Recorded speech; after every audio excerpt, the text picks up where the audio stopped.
I sat on my porch this morning, watching the fog lift off the trees, and it hit me. I am 80 years old, 8 decades behind me. And in this quiet house, the silence isn't just empty space anymore.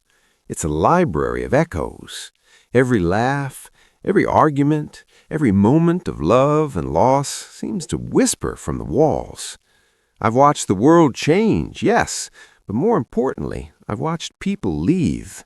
My parents, my siblings, my oldest friends, and the person I thought would hold my hand until the very last second. They're all gone.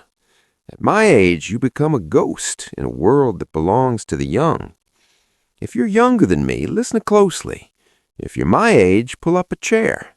Today, I want to tell you about the things that don't leave, the things that stay when the house is quiet, when the phone stops ringing, when the world moves on without you. This is what remains.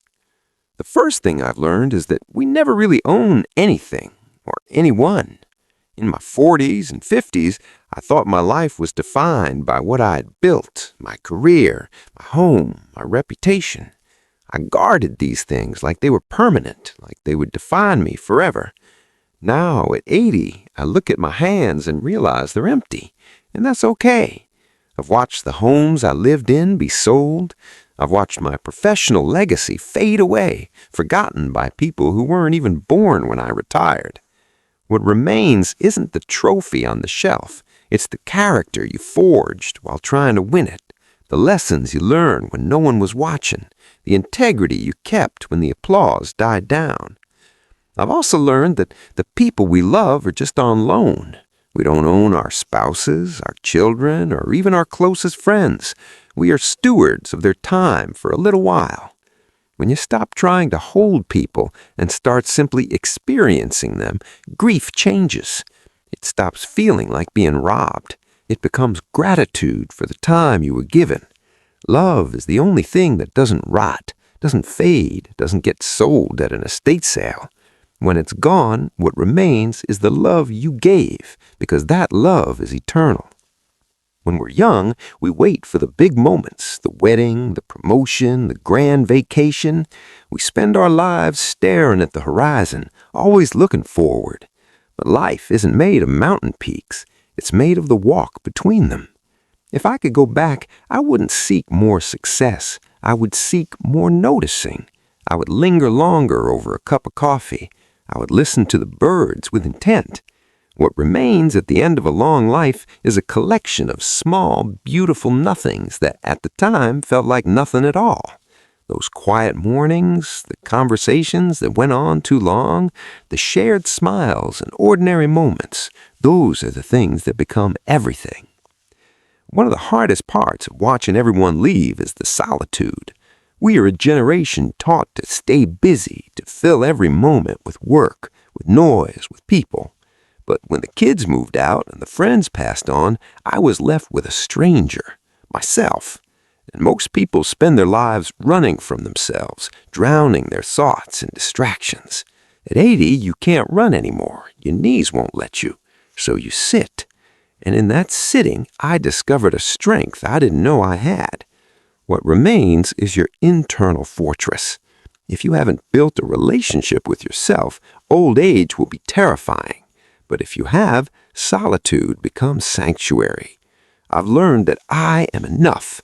I've learned to forgive the man I was at 25 and at 50. What remains is quiet peace with the person in the mirror.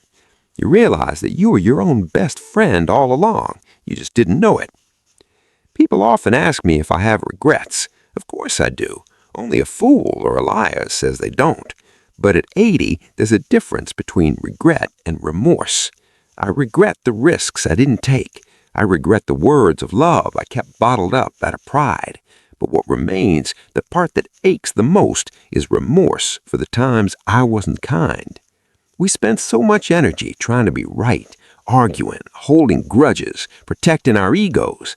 But as I watch names in my address book get crossed off one by one, I realize this. Being right is the loneliest victory in the world. What remains is the understanding that kindness was always the correct answer. If you have someone to call today, call them. Not to settle a score, but to say, I'm glad you're here, because one day they won't be, and the score won't matter at all. There's a strange grace in watching the world move on without you. I see the teenagers with their devices, their new slang, their frantic energy. At first, it made me bitter. I felt like the world was leaving me behind.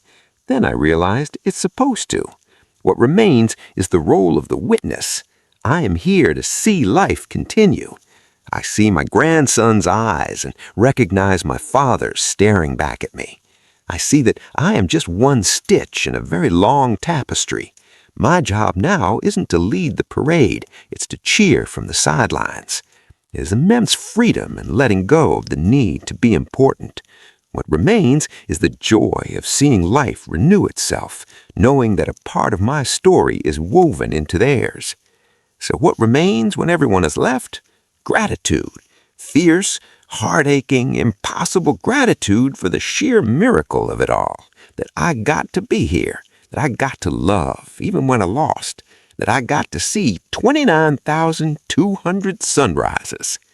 I'm 80. I'm not afraid of the dark anymore, because I've realized the light never really goes away. It just moves to the next room. If you're listening to this, don't wait until you're 80 to find what remains. Look for it now.